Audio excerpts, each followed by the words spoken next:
இப்போ இந்த சைவம் ஏன் உயர்ந்த நிலைக்கு நாம் கொண்டு போய் வைத்திருக்கிறோம் என்ற ஒரு பாகுபாடு எங்கிருந்து கொண்டு வரலாம் என்றால், மாற்று சமயங்களினுடைய கொள்கை என்ன, அதனோடு நம் சைவத்தை எதோடு ஒப்பிடுவது என்று பார்க்கின்ற பொழுது, கிபி 7ஆம் நூற்றாண்டிற்கு முன்னர் இந்த ஒட்டுமொத்த தமிழகத்தையும் முழுமையாக நிறுவனமயப்பட்ட ஒரு சமயமாக இருந்ததென்றால் அது சமணமும் பௌத்தமும் தான்.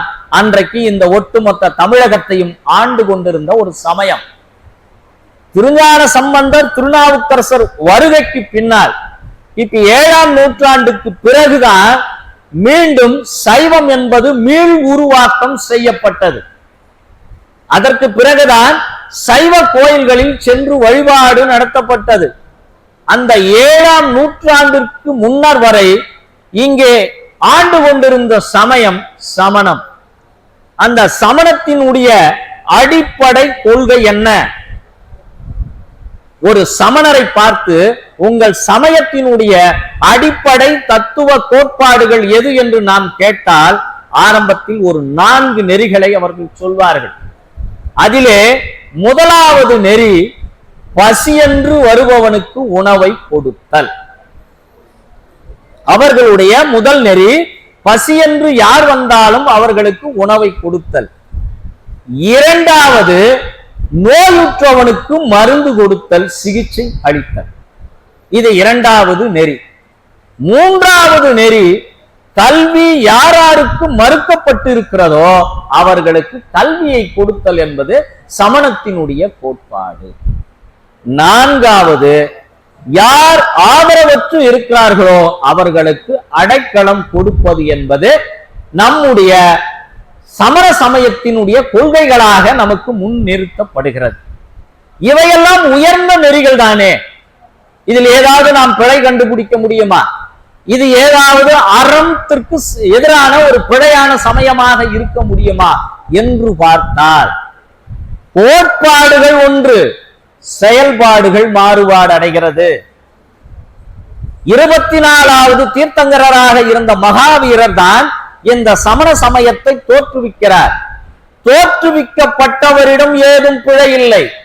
அந்த தோற்றுவிக்கப்பட்ட சமயத்தினுடைய பிரதிநிதிகளாக வருகின்ற பொழுது அந்த சமயத்தினுடைய அடிப்படை அறிவுகளையும் அடிப்படை சித்தாந்தங்களையும் முழுமையாக தகர்த்து விட்டார்கள். உதாரணம் சொல்ல முடியுமா என்று கேட்கலாம். அந்த சமயத்தினுடைய மூல மந்திரமே கொல்லாமை என்பதுதான். பொதுவாக சமணர்கள் 6 மணிக்கு மேல உணவை உட்கொள்ள கூடாது. விளக்கு இருந்தா அந்த விளக்குல பூச்சி வந்து விழுந்து அது இறந்து போயிடும். அதனால நான் 6 மணிக்குள்ள உணவை உட்கொள்ளலாம். இன்னொன்று, விவசாயத்தை முழுமையாக எதிர்த்த சமயம் சமணம்.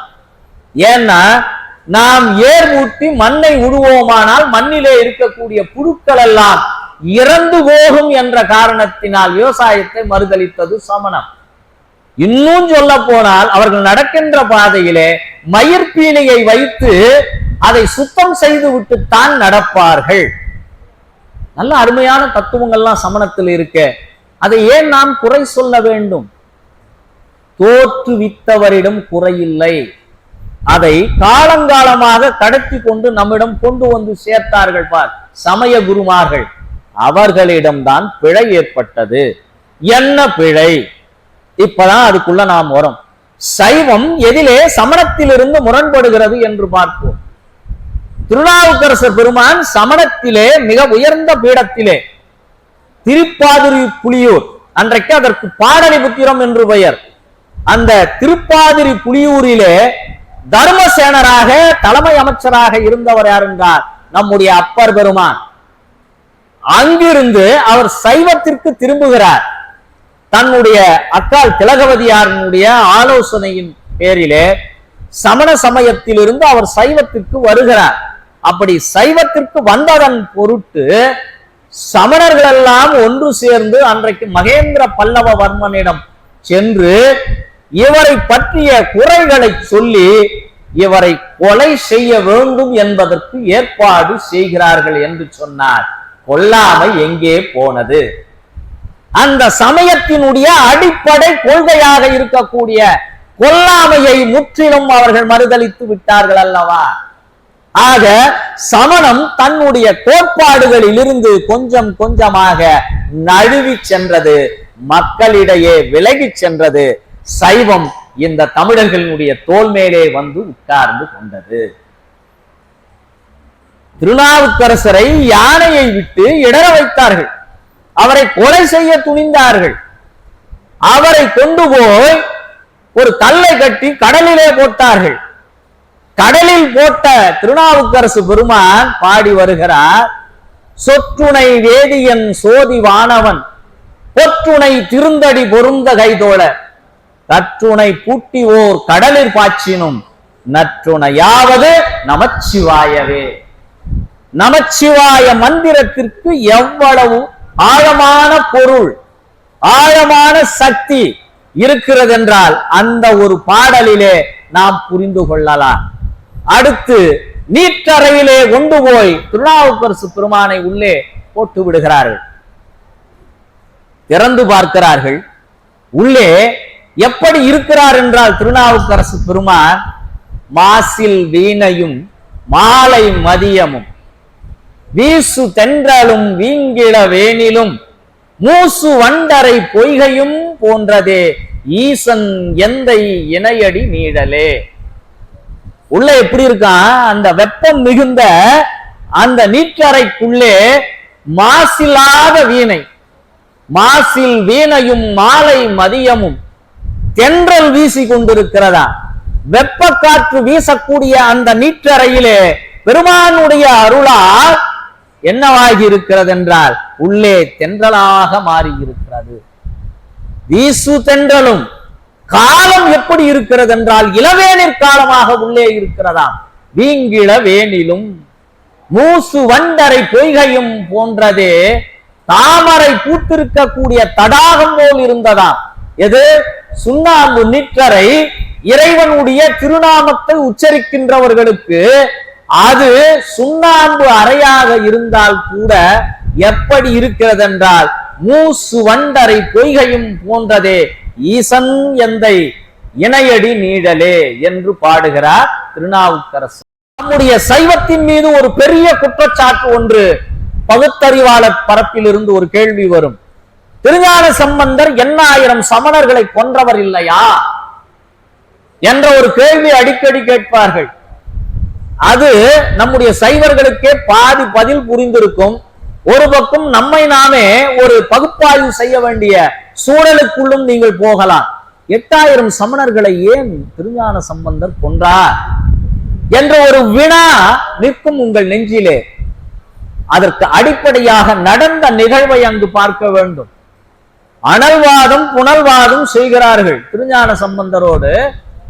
அப்பொழுது அன்றைக்கு அங்கு மன்னனாக இருந்த மதுரை மாமன்னன் பூன்பாண்டியன், அவருடைய தலைமை அமைச்சராக இருந்த குலச்சிறையார், அதிலே குலச்சிறையார் தான் கேட்கிறார், பூன்பாண்டியன் கூட கேட்கவில்லை.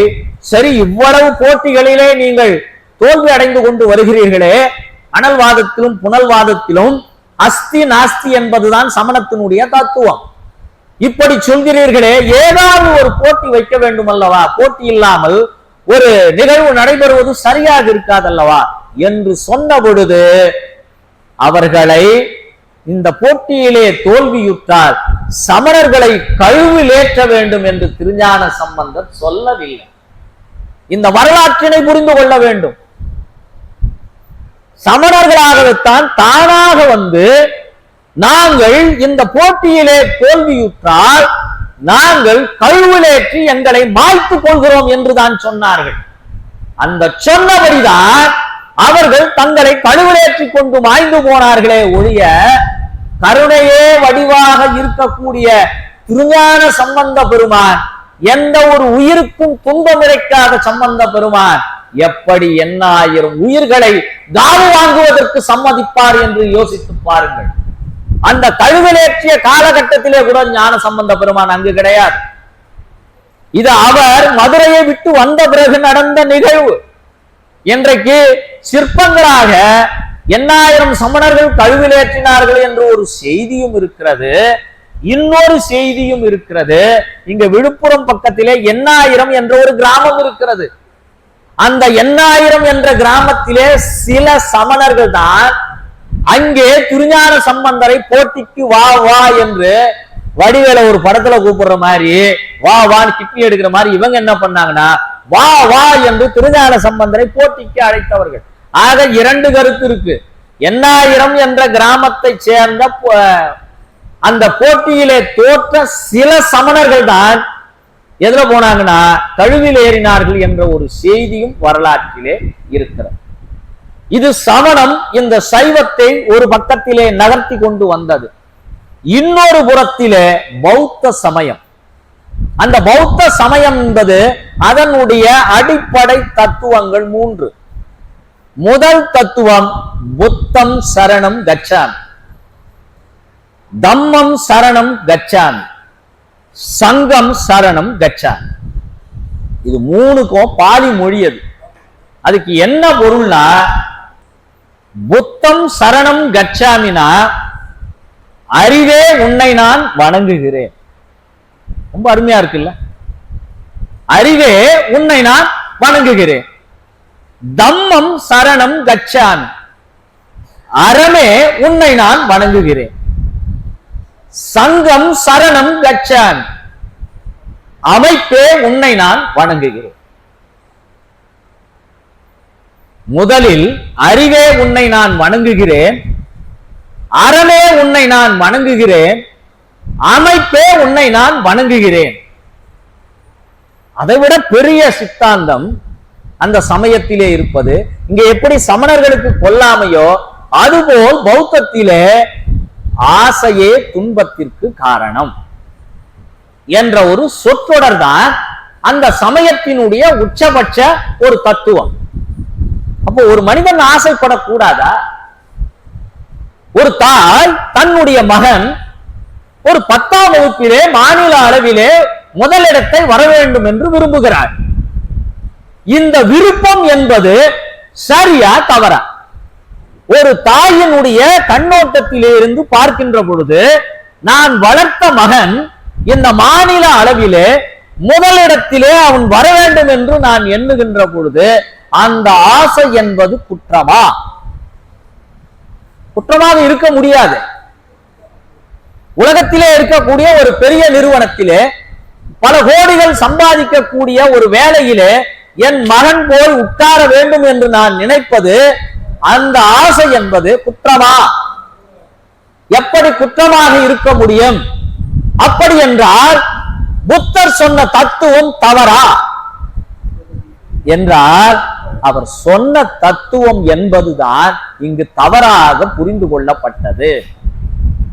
எப்படின்னு கேட்கலாம். அதுக்கு விளக்கம் சொல்றவங்க. ஆசைக்கும் பேராசைக்கும் ஒரு வித்தியாசம் இருக்கு. இப்போ ஒரு பேருந்து ஓட்டுநர் இருக்கார், ஒரு அரசு வேலையில்னா, அவர் ஒரு தன்னுடைய மகனை கொண்டு போய் ஒரு பள்ளியில சேர்க்கிறார்னு வச்சுங்க. ஒன்று ஒரு அரசு பள்ளியில சேர்க்கிறார், இல்ல தனியார் மெட்ரிகுலேஷன் பள்ளியில சேர்க்கிறார்னா அவருடைய வருமானத்திற்கு அது உட்பட்டு தன்னுடைய பையனை படிக்க வைக்கிறார் என்றால் அது ஆசை. ஆனால் அந்த ஒரு ஓட்டுநர், நான் தனிப்பட்ட முறையில் யாரையும் சொல்லவில்லை, ஒரு உதாரணத்திற்காக சொல்றேன். வேற யாருன்னா ஓட்டுநர் சம்பந்தப்பட்டு இருந்து எங்களை குற்றம் சொல்றாருன்னு நினைச்சுக்காதீங்க. ஒரு உதாரணத்துக்காக சொல்றேன். அந்த ஓட்டுநர் ஊட்டியில இருக்கக்கூடிய ஒரு பெரிய கான்வென்ட்ல கொண்டு போய் என் பையனை படிக்க வைக்கிறார்னா சொல்றாருன்னா அதற்கு பெயர் தான் பேராசை. ஆசைக்கும் பேராசைக்கும் உள்ள வித்தியாசம் என்னவென்றால், தன்னுடைய தகுதிப்பாடு, தன்னுடைய வரவு எது என்பதை அவன் புரிந்து கொண்டால் அந்த ஆசை என்பது இன்பத்திற்கு வழிவகுக்குமே ஒழிய துன்பத்திற்கு வழிவகுக்காது. ஆனால் எங்கே துன்பம் வருகிறது என்றால், பேராசை என்பது தன்னுடைய தகுதிக்கு மீறிய ஆசை என்பது எப்பொழுது மனிதன் நெஞ்சத்திற்குள் வருகிறதோ அன்றைக்கே அவனுக்கான துன்பம் என்பது தொடங்கி விடுகிறது. ஆக பேராசை என்பதுதான் பெரும் துன்பத்திற்கு காரணமாக அமைகிறது. ஆக புத்தர் சொன்ன கொள்கையை தவறாக புரிந்து கொள்ளப்பட்ட காரணத்தினால் அந்த சமயம் புறந்தள்ளி போக வேண்டிய சூழ்நிலை ஏற்படுகிறது. ஒட்டுமொத்த தமிழகத்தையே ஆண்ட அந்த சமணமும் பௌத்தமும் இன்றைக்கு புறந்தள்ளப்பட்டு வெளியே சென்று விட்ட சமயங்களாக மாறி போய்விட்டன. சரி, இன்னொன்று, வேள்விகளையும் வேதங்களையும் சடங்குகளையும் எதிர்த்த இந்த பௌத்தம், உயிர்களை கொல்லாமையை ஆதரித்த இந்த பௌத்தம் இத்தனை லட்சம் தமிழர்களை இலங்கையிலே கொன்று குவித்தார்களே, அங்கு எங்கே போனது உங்கள் கொல்லாமை என்ற குணம்? புத்தர் போதித்த அந்த அகிம்சை என்ற குணம் எங்கே போனது? சிங்கள பேரினவாதம் அந்த பௌத்தத்தை தானே தாங்கி பிடித்துக் கொண்டிருக்கிறது. பௌத்தத்தினுடைய அறநெறி என்ன? அந்த அறநெறியிலிருந்து இன்றைக்கு பௌத்தம் போகவில்லையா? காரணம், அந்த சமயங்கள் எல்லாம் ஒரு நிறுவன மயப்பட்டு ஒரு கட்டுப்பாட்டிற்குள் வந்த காரணத்தினால் அவை தன்னுடைய அடிப்படை கருத்துகளில் இருந்து நழுவி சென்று விட்டன. ஆனால் சைவம் ஒன்றுதான் எல்லா காலத்திற்கும் எல்லா சூழ்நிலைகளுக்கும் ஏற்ற ஒரு கருத்தினை தாங்கி கூடிய ஒரு சமயம் எதுவென்றால் அது நம்முடைய சைவம் ஒன்றுதான். இன்னொரு கேள்வி எழும், இறைவன் இருப்பதை எப்படி நாம் புரிந்து கொள்வது அப்படின்னு ஒரு கேள்வி வரும். ஒரு சில பேர் கேட்பான், சும்மா கடவுள் கடவுள்னு கும்பிடுறாயா, அந்த கடவுளை ஒரு நாளாவது இவன் பார்த்திருக்கானா அப்படின்னு ஒரு கேள்வி நமக்குள்ளே எழும். இப்ப அவங்களுக்கு எளிதா ஒரு அறிவியல் முறையில ஒரு விளக்கம் சொல்றோம் பாருங்க. மின்சாரம் என்ற ஒரு சொல் இருக்கிறது. அந்த மின்சாரத்தை இதுவரை யாராவது கண்ணிலே பார்த்திருக்கிறார்களா? எந்த ஒரு மனிதனும் கண்ணிலே மின்சாரத்தை பார்த்தது கிடையாது. ஆனால் அந்த மின்சாரத்தை உணர்வு பெற்றிருக்கிறான். ஒரு சுவிட்ச் பாக்ஸ்லயோ இல்ல ஒரு ஒயர்லயோ நாம் கை கொண்டு போய் வைத்தா என்ன ஆகும்? அந்த மின்சாரத்தால் நாம் தாக்கப்படுவோம். அந்த தாக்குதல் என்பதுதான் நம்முடைய உணர்வு. ஆக மின்சாரத்தை யாரிலும் கண்ணிலே காண முடியாது. ஆனால் கண்ணிலே காணாத மின்சாரத்தால் வீட்டிலே விளக்கெரிகிறது, மின் விசிறி சுற்றுகிறது, குளிர்சாதன பெட்டி இயங்குகிறது. இன்றைக்கு சம்சாரம் இல்லாமல் கூட இந்த உலகம் இயங்குமே ஒழிய மின்சாரம் இல்லாமல் ஒரு நொடி கூட இந்த உலகம் இயங்க முடியாத அளவுக்கு மாறிவிட்டது. காரணம், மின்சாரத்தினுடைய பயன்பாடு என்பது இன்றைக்கு அறிவியல் பூர்வமாக நம்மோடு ஒன்று இணைந்து வந்து விட்டது. ஆக மின்சாரத்தை நாம பார்க்கல, ஆனால் அந்த மின்சாரத்தால் இயங்கக்கூடிய இங்க மின்விசிறி சுற்றுகிறது, அதனுடைய பலனாக ஒரு நல்ல ஒரு காற்று என் மீது மென்மையாக பட்டு கொண்டிருக்கிறது. ஆக இந்த காற்றினை நான் உணர்கிறேன். மின்சாரத்தை நான் பார்க்கல, ஆனா மின்சாரத்தால் இயங்கக்கூடிய இந்த மின்விசிறியினுடைய காற்றினை நான் உணர்றேன். வீட்டுல தாய்மார்கள் மிக்சி வச்சிருக்கீங்க, அந்த மிக்சியில சட்னி அரைக்கிறீங்க. எதனால் அரைக்கப்படுகிறது என்றால் உங்கள் வீட்டில் அந்த மின்சாரத்தினுடைய பயன்பாட்டினால் அரைக்கிறீங்க. ஆனா நீங்க மின்சாரத்தை பார்க்கணும்னு முயற்சி பண்ணீங்கன்னா என்ன ஆவீங்க? உங்களுக்கு மரணம் நிகழும். அப்படித்தான் சிவபெருமான் என்பவன் மின்சாரம் போன்றவன். அவனை யாரும் பார்க்க இயலாது, உணர இயலும். அதனால்தான் சேக்கிழார் பெருமான் திருத்தொண்டர் புராணம் எழுதுகின்ற பொழுது முதல் பாடலிலே சொல்வார், உலகெல்லாம் என்ற வார்த்தையை சிவபெருமான் எடுத்து கொடுக்கிறான். அடுத்து அவர் பாடுகிறான், உலகெல்லாம் உணர்ந்து ஓதற்கு அறியவன். உன்னுடைய சாதாரண அறிவினால் நீ சிவத்தை கண்டுபிடித்து விட இயலாது. சிவத்தை நீங்கள் உணர வேண்டும் என்றால் சிவம் என்பது கருத்தியல். சுருக்கமாக ஒரு 5 நிமிடத்துல முடிச்சுக்கிறேன், இல்லைன்னா நாளை காலையில் வழி நான் தொடங்கி பேசணும், நீங்களும் கேட்டுன்னு இருக்கணும். சிவம் என்பது கருத்தியல். ஆசிரியர்கள் இருக்கிறீர்கள், அந்த கருத்தியலுக்கு ஆங்கிலத்திலே தியரின்னு சொல்வாங்க. சிவம் என்பது ஒரு கருத்தியல். இந்த கருத்தியலை கொண்டு இந்த உயிராகிய சோல் ஆன்மா எங்க போகணும்னா சிவபெருமான் என்கிற கருப்பொருள் மேட்டர். சயின்ஸோட சொல்லும் போது உங்களுக்கு எளிதா புரியும். சிவம் என்கிற கருத்தியலை கொண்டு இந்த ஆன்மாவானது சிவபெருமான் என்ற ஒரு மேட்டர் அதை சென்று அடைவதற்கு எது எது தடையாக இருக்கிறதோ அந்த தடையெல்லாம் நாம் விலக்கிவிட்டு இறைவனோடு போல் இரண்டர கலந்து விடலாம். இதற்கு அடிப்படையாக இருப்பது எதுவென்றால், சிவத்தையும் நம்மையும் பிரித்து வைத்திருப்பது எதுவென்றால் நம்முடைய அறியாமை. நாம் செய்கின்ற இரு வினை பயனால் தான் நாம் மீண்டும் மீண்டும் பிறப்பெடுக்கிறோம். இந்த பிறப்பிலிருந்து நாம் விடுபட வேண்டும் என்றால் என்ன செய்ய வேண்டும் என்றால், உள்ளத்திலே நல்ல சிந்தனை இருக்கணும். அழுக்காறு, அவா, வெகுளி, இன்னாச்சொல் இந்நான்கும் இழுக்கா என்றது அறம் என்றார் வள்ளுவர். இந்த 4 குணங்களையும் உன் உள்ளத்திலிருந்து நீ வெளியேற்றி விட்டால் உன் மனத்திற்குள்ளே அறம் வந்து குடிபுகும். அழுக்காறு, அவா, வெகுளி, இன்னாச்சொல் இந்நான்கும் இழுக்கா என்றது அறம். இந்த உலகத்திலே நாம் மீண்டும் பிறவிக்குள்ளே வரக்கூடாது என்றால் அதற்குரிய சூட்சுமமும் வள்ளுவர் சொல்கிறார். கற்று ஈண்டு மெய்ப்பொருள் கண்டார் தலைப்படுவர் மற்ற ஈண்டு வாரா நெறி.